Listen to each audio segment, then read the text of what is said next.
Depois disso, os israelitas partiram e acamparam nas planícies de Moabe, do outro lado do Jordão, na altura de Jericó. Balaque, filho de Zippor, viu tudo o que Israel havia feito aos amorreus. E Moabe tinha muito medo do povo de Israel, pois eram muitos. E os moabitas andavam angustiados por causa dos israelitas. Por isso, disseram aos chefes de Midian: agora esta multidão vai devorar tudo o que há ao nosso redor, como o boi devora a erva do campo. Nesse tempo, Balaque, filho de Zippor, era rei de Moabe.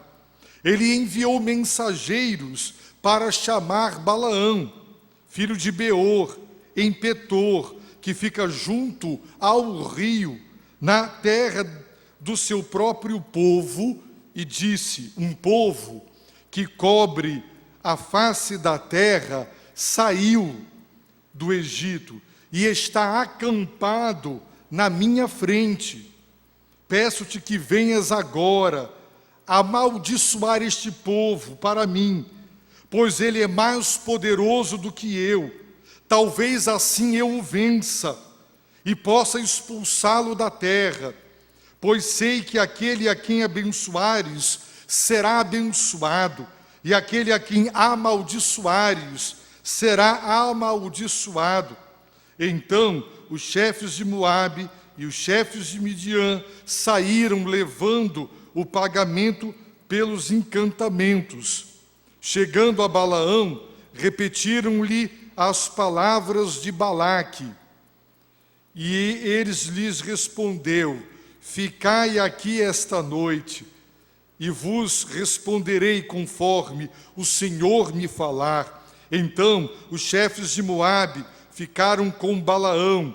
Então Deus veio a Balaão e perguntou: quem são estes homens que estão na tua casa?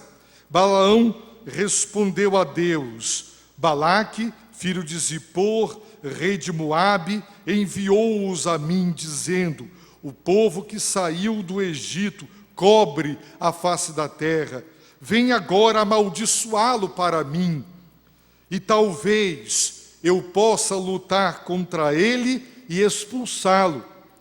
E Deus disse a Balaão: não irás com eles, e não amaldiçoarás este povo, porque é um povo abençoado. Balaão levantou-se pela manhã e disse aos chefes de Balaque: ide para a vossa terra, pois o Senhor não quer que eu vos acompanhe. Então os líderes de Moabe se levantaram, voltaram a Balaque e disseram: Balaão recusou-se a vir conosco. Mas Balaque tornou a enviar chefes em maior número e superiores aos anteriores. Estes chegaram a Balaão e lhe disseram: assim diz Balaque, filho de Zippor, peço-te que não te demores a vir a mim, pois te honrarei muito e farei tudo o que me disseres. Peço-te que venhas amaldiçoar este povo para mim. Balaão respondeu aos servos de Balaque: mesmo que Balaque quisesse me dar a sua casa cheia de prata e de ouro, eu não poderia ir contra a ordem do Senhor meu Deus, para fazer coisa alguma, nem pequena nem grande. Mas peço que fiqueis aqui ainda esta noite, para que eu saiba o que o Senhor tem a dizer-me. Então de noite Deus veio a Balaão e disse-lhe: já que esses homens vieram te chamar, levanta-te e vai com eles, mas farás somente aquilo que eu te disser.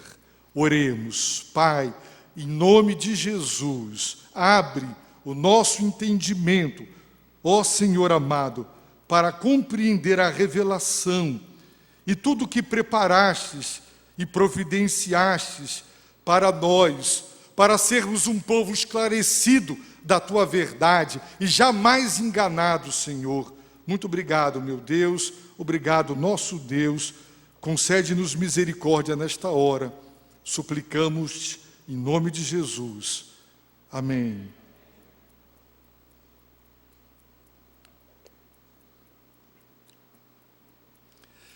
Naturalmente, a compreensão total desta passagem virá apenas com a continuidade do restante do capítulo 22 e os capítulos 23 e 24. No entanto, a lição principal desta passagem é a soberania do Todo-Poderoso. Jeová, ou Yahvé, ou Javé, de acordo com os exegetos, Ele é Deus de toda a terra, Ele é o Senhor de todas as nações.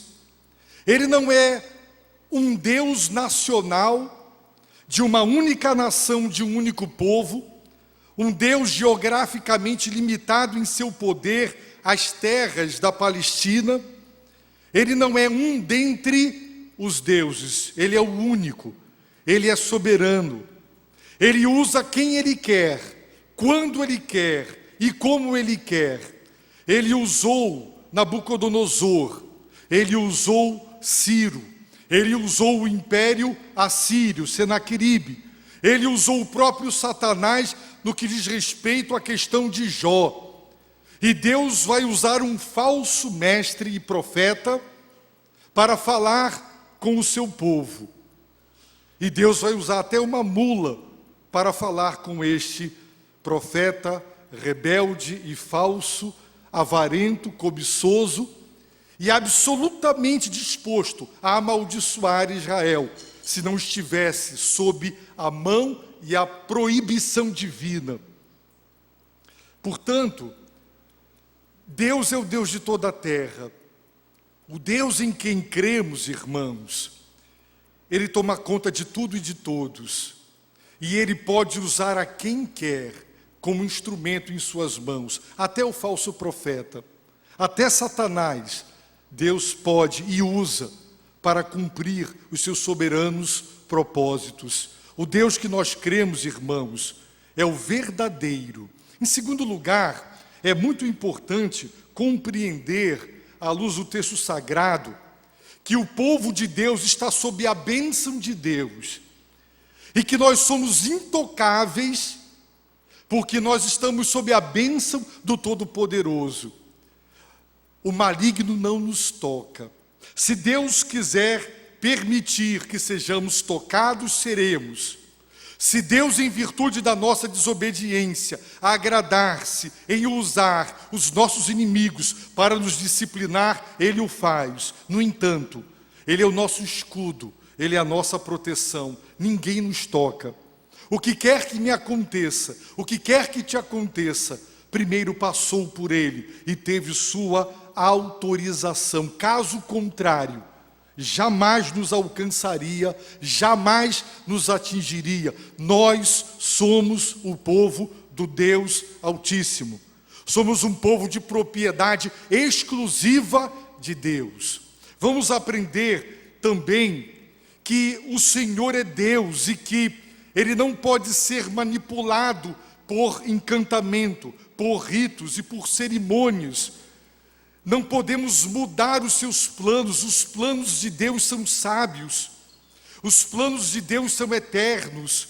Se eles fossem passíveis de serem alterados, nós teríamos que partir do pressuposto que eles não são perfeitos e podem ser melhorados ou modificados pelas orações dos homens. No entanto, Deus nos convida a orar para, através do nosso clamor, manifestar e concretizar a sua vontade sobre a face da terra. É muito importante compreender a soberania, a imutabilidade de Deus. É muito importante, meus irmãos, crer que nós somos o povo do Senhor e estamos debaixo da sua bênção. O texto de Balaque e Balaão é um exemplo clássico disso. Se os irmãos lerem o livro de Números até o presente momento, observarão que Israel já está do outro lado do Jordão, na altura de Jericó. Abram, por favor, em Deuteronômio, capítulo 1. Deuteronômio, capítulo 1, verso de número 5. Em Deuteronômio 1, versículo 5, Moisés recorda a partida de Horebe, e eles estão diante do Jordão, prestes a atravessá-lo e começar a tomar posse da terra prometida. Diz o texto: do outro lado do Jordão, na terra de Moabe, Moisés começou a explicar esta lei e disse, esta lei, o livro chamado Deuteronômio, nomos, lei, deutero, segunda lei, pela segunda vez, Moisés explica a totalidade da lei. É uma revisão, uma explicação de toda a lei que havia sido dada no Sinai. Por isso Deuteronômio, é a segunda vez que a lei de Deus é explicada. E isso aconteceu do outro lado do Jordão, na terra de Moabe. Agora veja capítulo 22 de Números, verso 1. Depois disso, os israelitas partiram e acamparam nas planícies de Moabe, do outro lado do Jordão, na altura de Jericó. Portanto, esse texto está se referindo exatamente ao que aconteceu, e todo o livro de Deuteronômio explica. O contexto histórico da segunda lei, da dádiva da outorga da segunda lei, é exatamente prestes a entrar na terra prometida. Se os irmãos lerem os últimos capítulos, observarão que os amorreus e alguns reis do lado oeste do Jordão já haviam sido derrotados e exterminados pelo povo de Israel. Agora acampado nas planícies de Moabe, Moabe era uma grande nação, e Balaque, verso 2, filho de Zippor, viu tudo o que Israel havia feito aos amorreus. Ele tomara conhecimento da grande vitória de Israel e da grande derrota dos povos a oeste do Jordão. E o que aconteceu? E Moabe, a nação moabita, tinha muito medo do povo de Israel, pois eram muitos, e os moabitas andavam angustiados por causa dos israelitas. Se os irmãos lerem, por exemplo, o livro de Josué, observarão pelo relato de Raabe, que todas as nações da Palestina já sabiam da fama de Javé, da fama do Todo-Poderoso, como Deus os tirara do Egito, com braço estendido e com mão poderosa, como Deus os trouxera durante 40 anos através do deserto, alimentando-os, protegendo-os do calor durante o dia com a nuvem e do frio da noite com a coluna de fogo, e alimentando-os com o maná. E a Bíblia diz que o ânimo do povo da terra estava derretido em virtude das vitórias do Senhor sobre o seu povo. E Moabe está exatamente assim, com medo e com angústia. Os irmãos observem o verso 4. Ele tenta fazer uma coalizão, uma parceria com os midianitas. Ele está dizendo, por isso disseram aos chefes de Midian, uma outra nação, agora esta multidão vai devorar tudo o que há ao nosso redor, como o boi devora a erva do campo. Nesse tempo, Balaque, filho de Zippor, era rei de Moabe. Eles fazem uma coalizão. Agora estas nações vão se unir para tentar derrotar Israel. Mas aqui nós temos uma lição preciosa.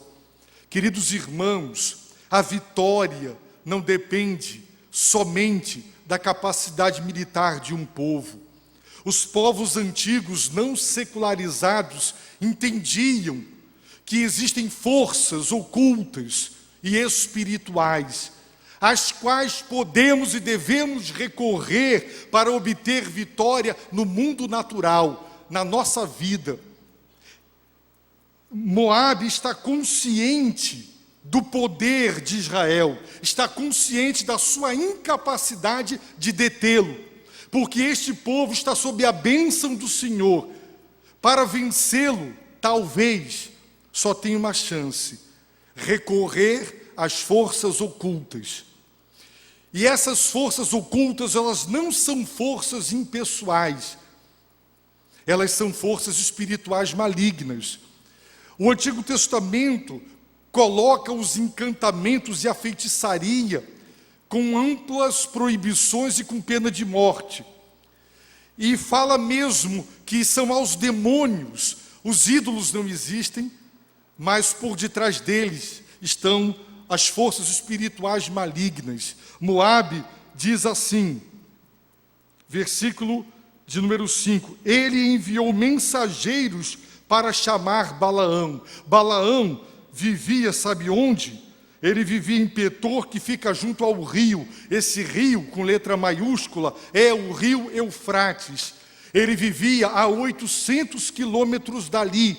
Balaão era um mágico, ele era um encantador, ele era um homem que trabalhava com as forças ocultas, era um falso profeta, feiticeiro, idólatra, politeísta, pagão, famoso, e a sua fama chegara às terras de Israel, aos moabitas, em virtude da eficácia do seu poder. Com encantamentos e magia, ele buscava as forças ocultas e ele obtinha êxito. E ele se tornara famoso pelos seus encantamentos. E pelo poder desses encantamentos, pela eficácia deles. Por isso, Midian e Moabe mandam chamar Balaão, filho de Beor, verso 5. Ele está em Petor, que fica junto ao rio, na terra do seu próprio povo, e disse: um povo que cobre a face da terra saiu do Egito, está acampado bem na minha frente. Peço-te que venhas agora. Com que propósito? Amaldiçoar este povo para mim, pois ele é mais poderoso do que eu. Talvez, observem bem, talvez assim eu o vença. Se esse povo for amaldiçoado por forças ocultas, espirituais, talvez no campo de batalha eu obtenha vitória. Talvez. Só tem um jeito de ganhar esse povo: é remover a bênção que está sobre ele. Talvez assim eu o vença e possa expulsá-lo da terra, pois sei que aquele a quem abençoares será abençoado, e aquele a quem amaldiçoares será amaldiçoado. Balaão era um falso profeta, temido, respeitado. Balaque não tem a menor dúvida do poder de Balaão. Balaque afirma categoricamente: se ele amaldiçoar, haverá uma maldição. Se ele abençoar, haverá a bênção, porque ele trabalha com forças ocultas e ele tem poder espiritual. Irmãos, existem políticos que, para obter vitória nas suas campanhas, fazem pactos espirituais. Pessoas bem sérias, que eu não citarei o nome, da área do jornalismo, a quem eu posso dar todo o crédito, já presenciaram pessoas tomarem banho de sangue em rituais para obter vitória nas urnas. Existem empresários no Brasil, isso foi publicado pela revista Veja, que não dão um passo para plantar, por exemplo, sem consultar um espírito de um cacique de uma tribo americana, que é considerado um espírito do clima, e sem consultar isso, eles não fazem as grandes plantações. As pessoas recorrem às forças espirituais das trevas para casar, para obter emprego, para desfazer casamentos. Isso é muito mais frequente do que os irmãos podem imaginar. Hoje a nossa sociedade recorre ao mundo das trevas. Eu tenho atendido pessoas não crentes que, em virtude do que ouvem da palavra, trazem assuntos, mulheres que dizem: meu marido virou a cabeça de um modo irreconhecível. E sabem que forças espirituais estão atuando ali. Irmãos, o mundo recorre ao mundo espiritual. Eu fui pastor de uma jovem que trabalhava numa loja de um grande shopping center no Rio. A gerente e as 4 vendedoras faziam trabalhos nos centros espíritas de Macumba e de Candomblé. E dentro da loja eram colocadas em lugares escondidos lá as mandingas, para que quem colocasse o pé dentro da loja comprasse, impulso para consumir. E os vendedores cristãos não oram pedindo a Deus as vendas, não oram para fechar contratos. Muitos vão fazer cirurgias e não pedem oração da igreja. Enquanto o povo ímpio está recorrendo às forças, o povo de Deus não. Mas, irmãos, está claro que muitas das vitórias nesta vida, elas são produtos das vitórias espirituais. E aqui está Balaque, acreditando no poder do ocultismo, e esse poder existe, e esse poder é eficaz, sim. E diz o texto no versículo 7, então os chefes de Moabe e os chefes de Midian saíram levando o pagamento pelos encantamentos. Por isso que está escrito lá em 2 Pedro, que ele amou o prêmio. Balaão era um profeta, era um adivinho, que ganhava muito dinheiro no exercício e na manobra das forças ocultas. Ficará claro de noite que ele só não amaldiçoou Israel porque ele foi proibido por Deus. Ele queria aquele dinheiro a toda prova. Foi preciso Deus freá-lo com toda a força. Nós veremos a questão da mula de noite, para que ele, proibido por Deus, sob a ameaça da espada do Senhor, ele não desobedecesse, mas ele só não amaldiçoou porque Deus não deixou. Ele foi pago pelos encantamentos. Hoje se vende cura, hoje se vende muita coisa. As pessoas que trabalham com essas entidades cobram caro com as consultas, e as pessoas pagam.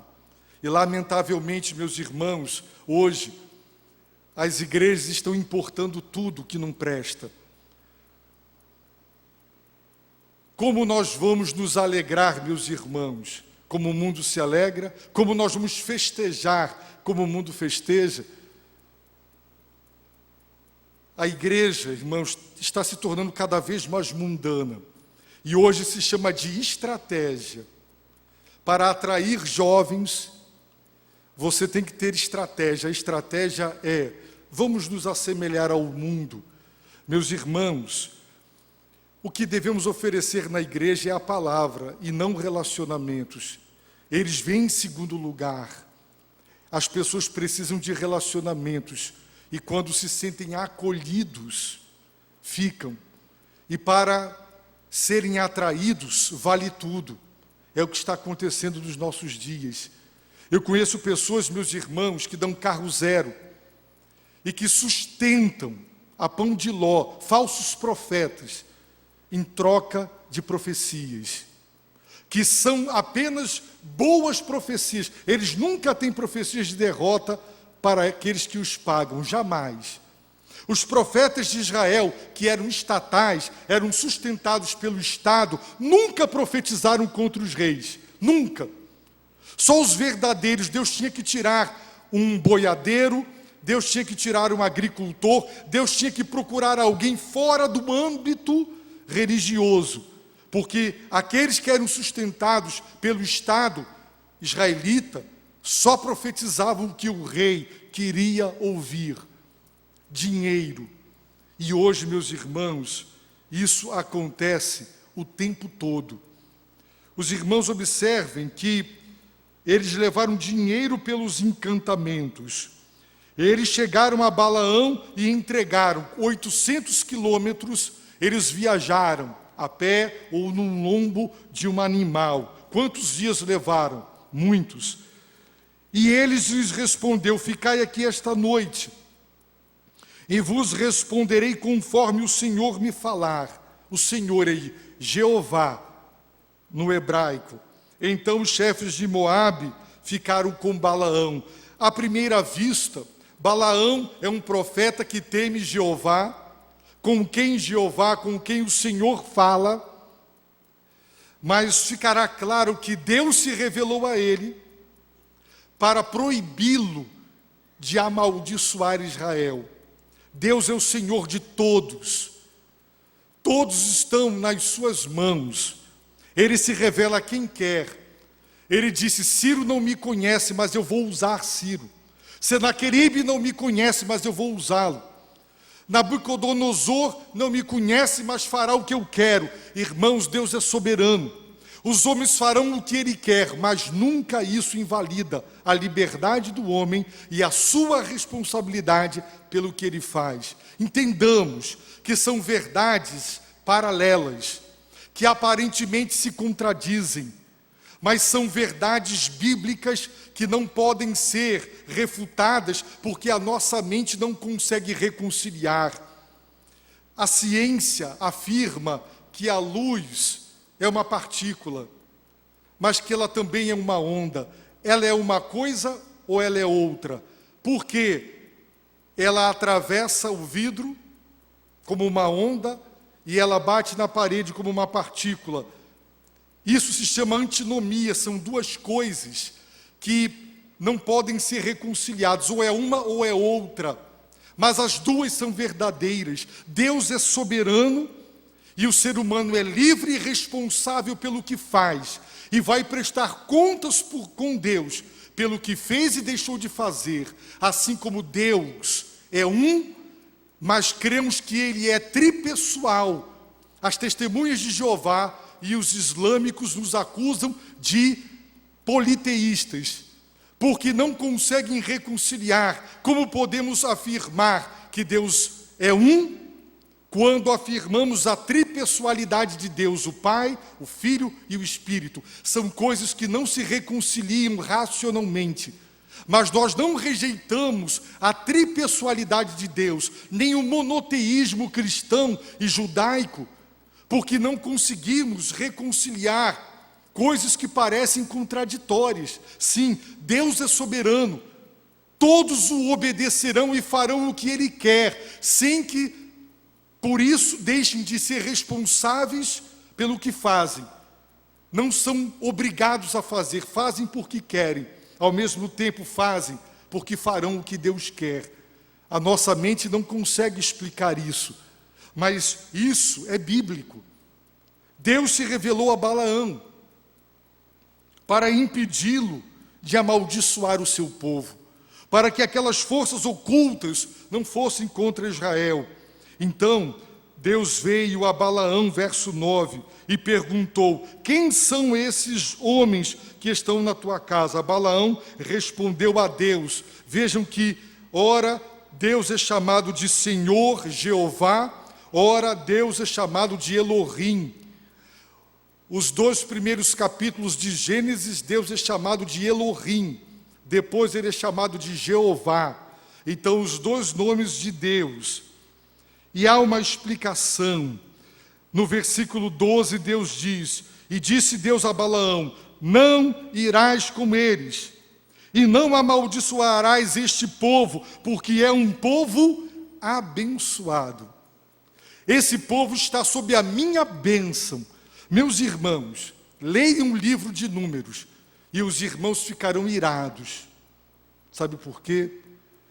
Na minha Bíblia, eu contei 15 vezes e marquei que o povo murmurou contra Deus. O povo 2 vezes só não apedrejou Moisés e Arão, porque a glória do Senhor se revelou. Esse povo disse: Deus nos trouxe do Egito para nos fazer matar de fome aqui, e só tem esse miserável pão. Eles chamaram o maná de miserável. Esse povo, durante toda aquela peregrinação, se não fosse pelas intercessões de Moisés, usadas por Deus, Deus teria exterminado aquele povo. Esse povo rebelde, murmurador, ingrato, desobediente. Esse povo para quem Deus mandou serpente, mandou pragas. Esse povo que Deus fez abrir a terra para engolir uma família inteira. Esse povo é um povo abençoado. Quando nós olhamos para a igreja e nós observamos os defeitos dos irmãos, do pastor, de todos nós, e nós convivemos uns com os outros, e muita gente gostaria de encontrar uma igreja perfeita, onde todos fossem perfeitos, onde todo mundo imediatamente desse a outra face, onde todo mundo daria sempre a vez, ninguém disputaria o poder, o púlpito, ninguém gostaria de ter o poder de convencer, de mandar, de dominar, mas todos deveriam se entender como servos de Deus e servos da igreja. Nós gostaríamos de encontrar uma igreja assim, liberta da vontade de poder. Nós gostaríamos de encontrar uma igreja santa, em todos os sentidos do caráter e da conduta, mas não é isso que nós encontramos. Como Israel não foi, mas Deus está dizendo: não amaldiçoarás este povo, porque é um povo abençoado, abençoado por mim. E porque Israel era um povo abençoado por Deus. Queridos, os irmãos vão observar que Israel está acampado nas planícies de Moabe. Moisés está entregando a segunda lei, o Deuteronômio. Eles passaram um bom período ali até que Deus deu a ordem de marchar. Israel está na plena inocência, ignora as tramas, o conselho secreto dos maus, daqueles que se reúnem, que tramam, que maquinam o mal e tentam executá-lo. Israel não sabe o que agora nós temos. Israel só soube depois. Israel não se dava conta de que forças ocultas estavam sendo buscadas para destruí-lo. Como lá no seu trabalho, pode ter gente querendo acabar com você, te prejudicar, na vizinhança. Em tantas situações, você pode estar andando na rua e ter alguém ali querendo acabar com a sua vida. Há tantas situações que nós nunca saberemos, ou talvez só saberemos na eternidade. Mas porque você é de Jesus Cristo, porque você é uma pessoa selada com o Espírito Santo, que é o penhor, é a garantia de Deus, de que aquele que começou em nós a boa obra, ele vai concluir. O maligno não lhe toca, ninguém lhe toca. Jesus nos disse: não temas os que matam o corpo, é o máximo de mal que podem fazer. Temam aquele que pode matar o corpo e jogar a alma no inferno, Deus. Irmãos, missões. Sabe por que o Evangelho chegou ao Brasil e a muitos lugares do mundo? Sabe quantos missionários morreram de malária, de doenças, de cansaço? Quantos problemas? Sabe por quê, irmãos? Porque eles creram e não amaram as suas próprias vidas e se dispuseram, irmãos, a perder a vida por amor de Jesus Cristo, para ganhar. Nós somos o povo de Deus. A bênção de Deus está conosco. O maligno não nos toca. É impressionante como há pessoas dizendo: eu fui a um culto, orei e vários crentes caíram endemoniados. Eu digo: querido, quem caiu endemoniado foram os membros daquela igreja, Quem é batizado no Espírito de Deus, e toda pessoa salva, convertida, nascida de Deus, ela é batizada no Espírito, ela é selada com o Espírito Santo da promessa. O maligno não toca. Agora, quando o povo de Deus está em pecado, em desobediência, em mundanismo, se Deus quiser remover a sua proteção, Paulo fala em entregar para Satanás. O que é isso? Significa, se a pessoa está em pecado, Deus pode usar o diabo. Assim como eu posso pegar um cinto e eu vou usar o cinto para disciplinar o filho ou a filha, Deus pode pegar o diabo e vai dizer: eu vou botar essa pessoa na tua mão, judia dele. Você vai maltratar ele, ele vai aprender que é bom estar nas minhas mãos. Deus pode nos entregar temporariamente nas mãos dos nossos inimigos para nos atingir, mas só sob a permissão dos céus. Nós somos um povo abençoado. Meus irmãos, por favor, abram em Gênesis 12. Olha qual foi a promessa de Deus a Abraão. Versículo 1, 2 e 3. E o Senhor disse a Abraão: sai da tua terra, do meio dos teus parentes e da casa de teu pai, para a terra que eu te mostrarei, e farei de ti uma grande nação. Agora Israel já é uma grande nação. Te abençoarei e engrandecerei o teu nome, e tu serás uma bênção, porque vocês estão debaixo da minha bênção. E Deus diz: abençoarei os que te abençoarem, amaldiçoarei quem te amaldiçoar, e todas as famílias da terra serão abençoadas por meio de ti. Por isso nós estamos aqui, com a bênção de Deus sobre Abraão, as nossas famílias. Irmãos, Deus está deixando claro para Balaão: esse povo é um povo abençoado, tu não a amaldiçoarás. Não pensem, aparentemente parece que Balaque era muito fiel a Deus, Balaão, mas ele não era. Nós vamos ver à noite os ritos que ele tentou produzir para ver se ele dobrava a Deus, e se ele conseguia demover a Deus da sua posição, para que ele então amaldiçoasse e ganhasse uma grana, que deve ter sido bem alta, o pagamento por aquela maldição. Mas Deus não permitiu, e ao invés de amaldiçoar, ele abençoou, a contragosto, ele abençoou o povo de Deus. O texto diz, meus irmãos, que Balaão levantou-se pela manhã, verso 13, e disse aos chefes de Balaque: ide para a vossa terra, pois o Senhor não quer que eu vos acompanhe. Agora, o nome Senhor Jeová. Então os líderes de Moabe se levantaram, voltaram 800 quilômetros a Balaque e disseram: Balaão recusou-se a vir conosco. O que fez Balaque? Sabendo que ele era um homem poderoso no ocultismo, ele manda uma comissão com príncipes e chefes, uma comissão maior e de peso político, líderes e com mais dinheiro. Mas Balaque, verso 15, tornou a enviar chefes em maior número e superiores aos anteriores, de patentes, vamos dizer assim. Se ele mandou capitães, agora ele mandou generais. Estes voltaram os 800 quilômetros e disseram a Balaão: assim diz Balaque, filho de Zippor, peço-te que não te demores em vir a mim, pois te honrarei muito e farei tudo o que me disseres, tudo. Peço-te que venhas amaldiçoar este povo para mim.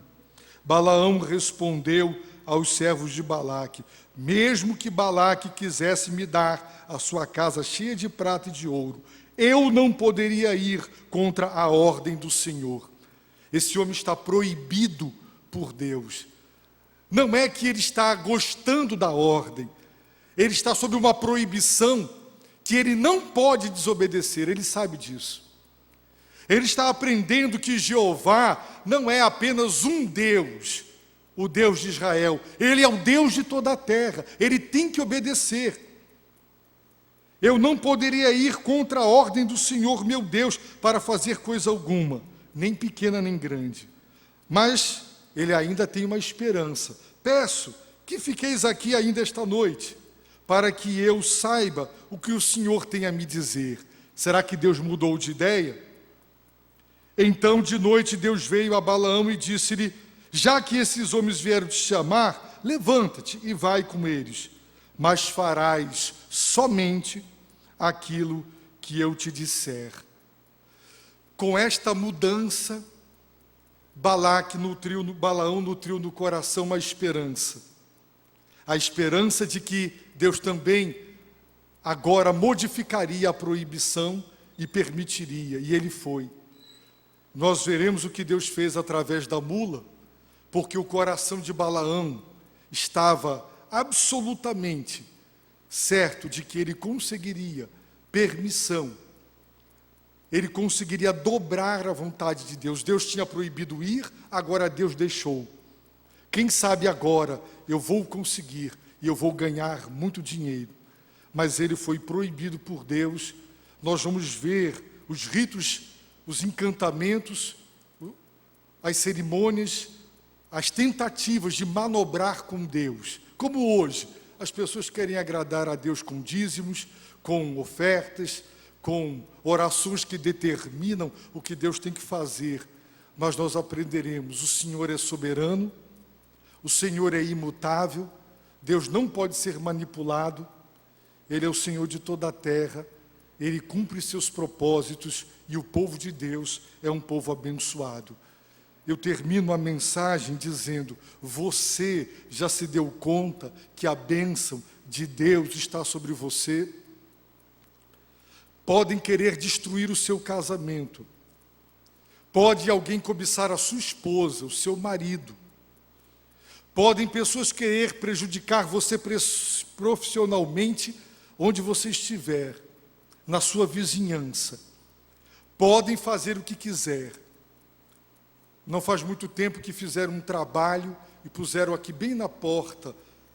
Alguns jovens colocaram isso no Facebook.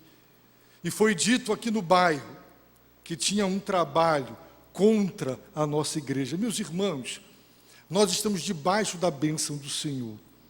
Nada nos alcançará, nada nos atingirá. Nós não precisamos ter medo, nós temos que temer a Deus. Quem teme a Deus se afasta do mal. Agora, não pense que você pode viver em pecado e dizer como o povo dizia: templo do Senhor, Deus mora aqui. Ele nunca permitirá que sejamos atingidos. Se Deus quiser, para nos disciplinar por causa dos nossos pecados, Ele nos dá a derrota, Ele remove a proteção e Ele nos entrega a Satanás, Ele nos entrega aos nossos inimigos. Se você anda em retidão, você não precisa temer mal algum. O Salmo 91 está lá: 1000 cairão ao teu lado, 10.000 à tua direita. O Senhor dará ordem a teu respeito para que te guardem. O Senhor é a nossa proteção. Você anda com Deus? Você está andando nos santos e retos caminhos do Senhor? Você vive em comunhão com Ele? Ou você vive dividido entre o mundo e Deus? Você quer ter prazer como o mundo quer ter prazer? Quando os jovens querem celebrar as suas festas do jeito que o mundo faz, está dizendo que a alegria do Senhor não é suficiente, tem que ser do jeito do mundo. Uma jovem casada, um filhinho de 1 ano, me chamou para o aniversário de 1 ano. O senhor vai dar uma palavra. Cheguei lá, só música mundana, Xuxa na época estava no auge, era só a música, bebida, mas os meus convidados, essas pessoas fumam na sua cara, fazem tudo, não se importam com você. Nós ficamos constrangidos e oferecemos bebida para as pessoas, e aquela irmã se esqueceu que ela havia me convidado para dar uma palavra, e eu fiquei lá só fazendo oração silenciosa. Meus irmãos, um filho é uma dádiva de Deus. Celebrar o primeiro ano de uma criança, assim, qual foi a diferença? Foi uma festa mundana. Um modo de celebrar mundano é copiar o mundo no seu modo de celebrar. Eles comemoraram um aniversário exatamente como o mundo comemora. E hoje, os casamentos, os aniversários de crentes, não está tendo muita diferença igual ao mundo, não. Isso mostra, meus irmãos, que o prazer do Senhor e da presença do Senhor foi substituído pelo mundanismo. Nós podemos mostrar ao mundo que há um jeito de se alegrar, que tem a bênção de Deus, e a gente não precisa copiar o mundo. Nós não precisamos trazer para o louvor algumas práticas que a gente vê nos shows. Estratégia. Um irmão me disse: quer encher a igreja, pastor? Eu conheço uma igreja que põe pagode. Põe pagode, pastor, com letra evangélica, o senhor vai encher a igreja. Irmãos, nós não queremos encher a igreja, nós queremos pregar a palavra. Se as pessoas não querem a palavra, elas vão prestar contas com Deus. É fácil encher a igreja. Meus irmãos, me desculpem a ousadia, mas se eu quiser todo domingo trazer muitas pessoas aqui na frente chorando, eu faço isso. É só pregar, é só começar a fazer um apelo bem emotivo, colocar uma música de fundo, e você pode trazer quantas pessoas vocês quiserem à frente. Mas convertidos não. Convertidos é o Espírito Santo. É o poder de Deus que vem sobre a pessoa e salva aquela pessoa. Irmãos, não vamos querer produzir resultados para nos alegrar. Vamos ser fiéis. Nós somos um povo abençoado. Jesus dizia às multidões que o seguiam: quem quiser vir após mim, negue-se a si mesmo. Odeia pai e mãe, filho, filha, esposa e esposo. Ora, é claro que não podemos, e é por isso que a tradução, que prefere não ser literal, não traduz dizendo odeia, mas a palavra no grego é odeia. Porque ele quer dizer: você tem que me amar tanto, que o seu amor por mim, comparado ao seu amor pelo seu filho, é ódio. É tão elevado o seu amor por mim, que aquele que vê o teu amor por mim vai dizer: você não me ama. É óbvio que Jesus não admite o ódio literal, porque ele manda amar o inimigo, mas Jesus disse: aquele que não odeia pai e mãe, filho e filha, marido e mulher, e assim mesmo não pode ser meu discípulo. Aquele que não toma a cruz e não me segue não pode ser meu discípulo. Nós somos um povo abençoado, mas tem muito crente perdendo a bênção. Ele está saindo debaixo da cobertura do Deus Altíssimo, porque ele está sendo mundano, está vivendo no pecado. Isso não agrada a Deus, irmãos. Podem dizer: vocês estão atrasados.